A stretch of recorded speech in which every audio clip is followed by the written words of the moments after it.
moom it jotul woon a ñëw waaye nag am na ci koo xam ne jot na présenté wu muy keneen ki nga xam ne moom it plaignant la mu jógee ca diwaanu Kaolack kon donc benn témoin moo ñëwul ak benn plaignante bi muy ki nga xam ne sax daanaka moo déclenché l'affaire parce que moom moo njëkk a porté plainte mais tey mu wuute ko waral nag ñu daal dàqandiyaate bi ñu ne ni ki fanweeri fan ak benn ci weeru mai lay doon donc kon daanaka fii ak 15 jours lay nekk ndax altine ba la ñu dëgmal lay doon parce que normalement une semaine après lañ ko war a def une semaine après lay nekk li président tribunal xam ne mooy comme férié lañu beneen altine ba mu daje ak kon le 31 voilà te buñ ko defee ci yeneen jours yi ñoom du nekkaat ci seen loxo parce que équipe bi nga xam ne mooy ñëw tey par altine lay doon donc voilà il faut que ñoom ñu ñëwaat ci même date yi mooy waral ñu def ko lundi. ok léegi loo xam ne dégg nañ ko fi Issa tamit moo di ne ñi nga xam ne ñoom lañ tuddee plaignant mooy ñi ko porté plainte moom Pape Ndiaye nee nañ li tubaab di wax désister maanaam ñoom pare nañ pour bàyyi.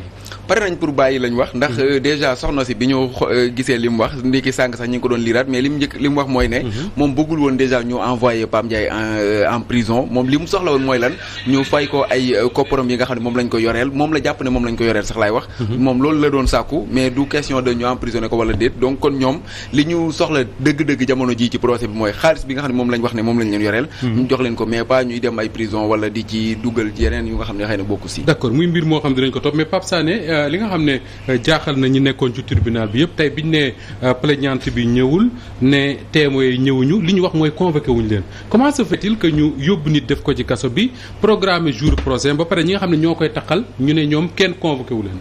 waaw xam nga Moustapha lii du gulet mais toujours est-il que cas bi dafa xaw a doy waar li xaw a doy waar mooy que dañu nekk ci li ñu naan flagrant délit article 60 du code de procédure pénale lam ci wax flagrant délit mooy maanaam waroo toog sax waxtu te attewuñu la c'est-à-dire suñ la téyee rek dañ la war a atte tu vois tubaab bi daf ko libellé de telle sorte que dafa ne la sax am na situation yi nga xam ne dootul nekkati flagrant délit mais délit flagrant pour wan la na mu important we nit ki ñu atte ko mais buñ ñëwee bay renvoyer mooy benn le parquet bi nga xam ne moom moo war a def les diligences pour que procès am le parquet n'a pas fait les diligences deful li ko war mooy maanaam le procureur kon moom moo am tayeef ne peut-être Pape Ndiaye mi daañu fa bàyyi ni mu gën a yàggee loolu moom amul lam-laame du wax bu nga xam ne dañ koy lam-laame parce que tamit mënoo téye nit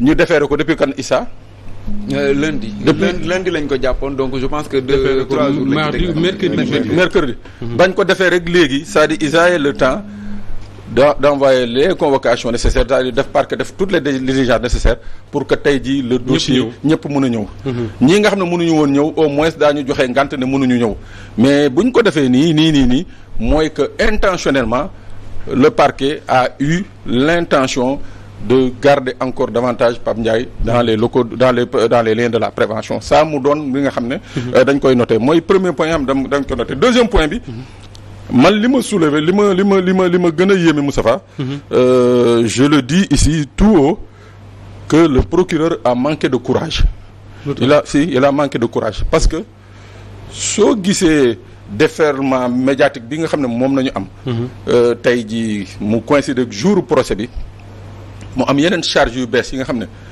teg nañ ko ci mooy maanaam kii nga xam ne mooy le commissaire de police bi def enquête bi teg ko def ko dans son rapport bi gën a ndiruk un réquisitoire avant le procès qu'un rapport d'enquête. Oui, mais justement Pape c'est ce qui a fait loolu moo ñuy choqué nous c'est pas parce que Pape Ndiaye suñu mbokk la suñu rakk la ñoo bokk fi ñu liggéey tout mais bu daloon ci beneen Sénégal aussi on aurait dit la même chose parce que wax nañ ko fii moom Pape Ndiaye ci boppam toog na fii wax ko fi de ko dénoncé mooy le fait que tey lañ programme pour atte ko mais boo xëyee tijji presse bi ñu génnee ay rapport ay je ne sais pas ay PV présenté ko noo xam ne da nga naan Pape Ndiaye c'est un monstre quoi. oui mais moom laa lay wax c'est-à-dire moo tax ma ne la foofu da lay wan quelque part que le procureur a manqué de courage parce que man à sa place logique pour logique mooy que dossier Pape Ndiaye bi waruloon nekk flagrant c'est-à-dire bu ñu suivre le rapport li ñu génnee ci presse bi ne moom le commissaire bi daf ci réquisitoire man du ma ko tuddee rapport sax j'appelle ça un réquisitoire parce que boo taxoon tey jii procès procureur bii di siéger bu jógee di taxaw di def réquisitoire am lii nga xam ne commissaire bi wax moom la fay wax donc c'est-à-dire que tey jii man j'aurais trouvé plus responsable ñu jël dossier bi yóbbu ko instruction mais xam nañ ne que ça allait susciter un tollé général. moo tax ils ont préféré yóbbu ko flagrant délit mais pour yóbbu ko flagrant délit xam nga ndax lan. parce que il leur fallait aujourd'hui avoir la possibilité de le salir de le démolir. mais bu ñu ko yóbbu instruction Pape est-ce que du nekk ay ramifications da ciy amaat parce que ñi ngi dégg ay faits yoo xam ne xëy na ñi ngi ko ciy boolewaat est-ce que loolu du am ñeneen ñu muy atteindre ñoo xam ne xëy na du doon lu leen neex. mais xam nañ ni que loolu ñuy wax noonu mu nekkul parce que bu doon nekk na effectivement il a porté atteinte à la magistrature ou à certains magistrats mais dañ ko fay bind dañ naan Moustapha Diop mii la tuumal. Pape man li ma étonné mooy tey ma déggee président tribunal mu wax.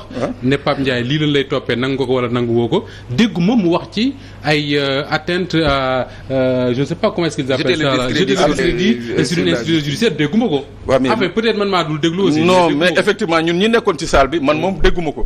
donc loolu moo lay wan ni que loolu c'est une invention c'est-à-dire c'est une invention du commissaire de police bi nga xam ne moom moo def la rapport c'est-à-dire moom moo toog fa mu toog bureau daal di bind et puis boo gisee les conclusions du rapport moom il se permet moom officier de police judiciaire naan justice kii da ngeen ko war a sanctionner sanction exemplaire parce que dafa c'est-à-dire loolu la bind. oui donc c'est-à-dire mu doon la nga xam ne tey ji dafa outrepasser les qualités d'un OPJ. Je suis d'accord avec toi. dégg nga alors mais nag foofu Moussa Ba mën nañ ko indil benn espèce su tontu bu gaaw. benn luñ koy valider. fii nañu toog mooy bi nga xam ne dafa nañu saisir garab yi fii. les faux médicaments. oui fii nañu toog ci plateau bi maag Pape Ndiaye ma ne il s'agissait pas de faux médicaments. oui mbir mi ay problème mu ñaari direction de l'État yu deful seen liggéey. muy douane ak direction de la pharmacie et du médicament moo indi lii mais c'était pas des faux médicaments. Pape Ndiaye daal di ñëw daal di ci yokk ne.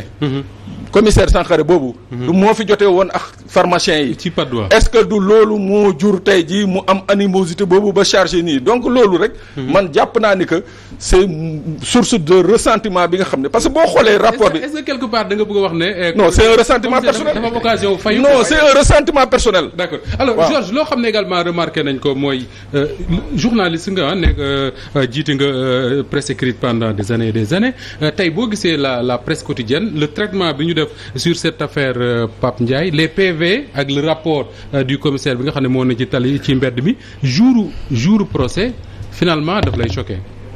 oui mais finalement dafa dem ba finalement dootoo comprendre véritablement lan moo tax ñuy poursuivre Pape Ndiaye. oui parce que su ma gisee affaire bi mu commencé ba léegi li ma si déggoon ak li ma si jotoon a lire si presse écrite bi alors bokkul ak li ma gis tey surtout le PV quand je lis le PV du commissaire Sangaré.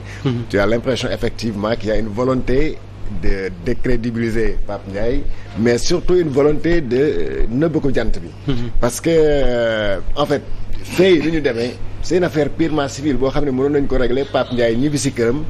mu kon ne di suivre la procédure peut-être bu ñu naree dem tribunal bu ñu fayee xaalis boo xam ne moom la ñiir porté woon plainte di réclamer bu leen fayee seen xaalis Pape mën na kon ne ñibbi këram kon ne liggéeyam après bu ñu bëggee dem procès nañ dem procès mais Pape Ndiaye présente des garanties yoo xam ne du daw il n'a pas commis de crime ba leen ko bàyyi mu ñu dem këram ensuite tey luñ ko cette presse là effectivement c'est des confrères yoo xam ne man je ne sais pas fan la ñu jëlee ce PV là.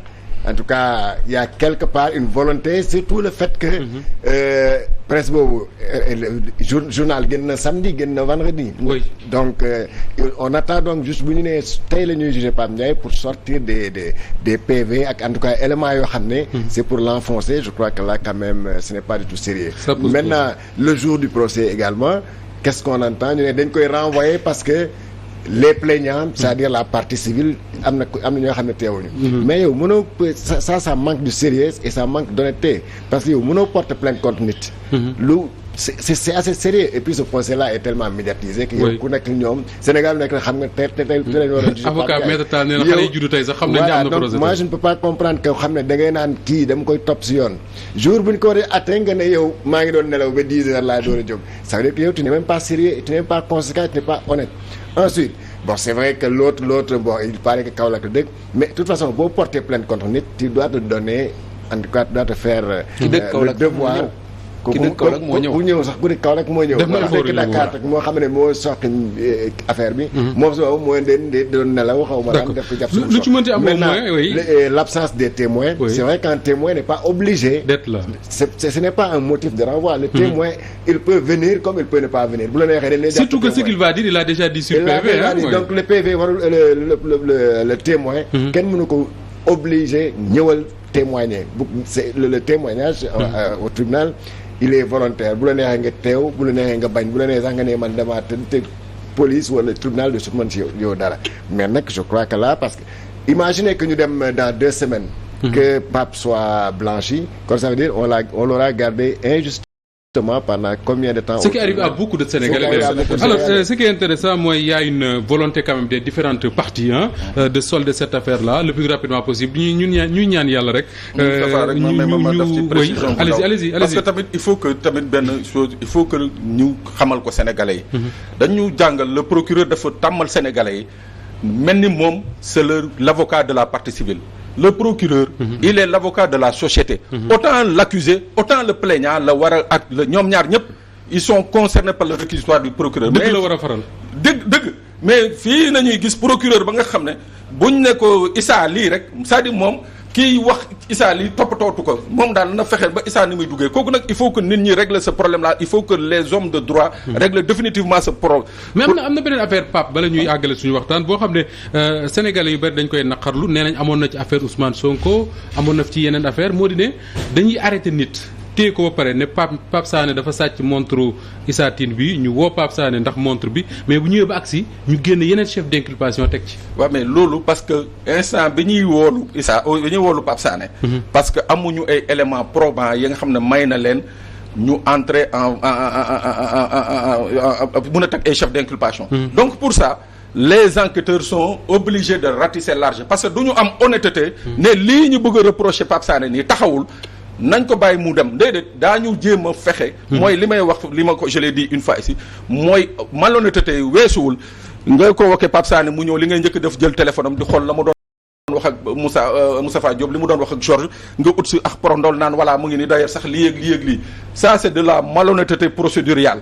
dégg nga te loolu le parquet daf ci war a sévir.